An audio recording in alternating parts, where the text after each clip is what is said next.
Hey guys, Glizzy here, and today we have an insane Titan build. This arc build is going to allow you to get your super in around 10 seconds. So yes, you can get your super in under 10 seconds using this build, and we're going to be showing you how you can put it together so you can use it for yourself. If you do go on to enjoy this Destiny 2 video, please be sure to let me know by smashing that thumbs up button. But without further ado, let's dive straight into it. So without wasting any time, let's go ahead and get straight into the build. So for our subclass, we're going to be using the arc subclass, and we are going to be using Thunder Crash as our super. For our melee, we're going to be using Thunder Clap, and then for our aspects, we're going to be using Knockout and Touch of Thunder. And then for your fragments, it really is up to you on what fragments you want to use, so go ahead and choose whatever fragments you are comfortable with. So now moving on to our exotic. So this build is going to be centered around the exotic Insurmountable Skull Fort, and this exotic comes with the exotic perk Transfusion Matrix, and this reads: kills with arc melee abilities trigger health regeneration and restore melee energy. So this is going to be great for spamming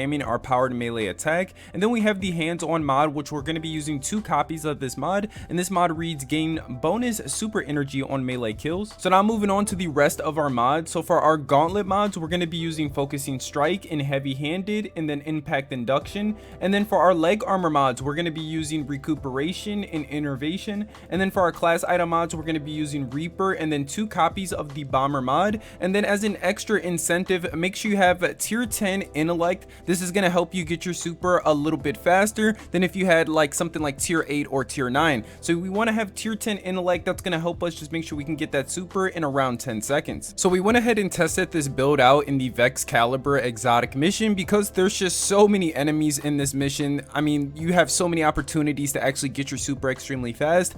And in this clip, you can see I get my super in less than 10 seconds. This took me around 9.5 seconds to actually get my super, but on average, I was able to average a time of around 30 seconds to 60 seconds to keep getting my super. And this is when there wasn't as many enemies around. So as long as there are enemies around, this means you will have a super consistently every 60 seconds, which is super good. And if there are a ton of enemies around, you're going to be getting your super in less than 10 seconds, which is just absolutely broken. But yeah, guys, that's going to do it for me in this Destiny 2 video. Let me know what you think of this build down below and what mods and fragments you're going to be using for this Arc 3.0 build. And if you did enjoy this Destiny 2 video, please be sure to let me know by smashing that thumbs up button, and don't forget to subscribe for more. And I've been your boy Glizzy. You guys have been my awesome viewers, and I'll see you guys in another. Peace.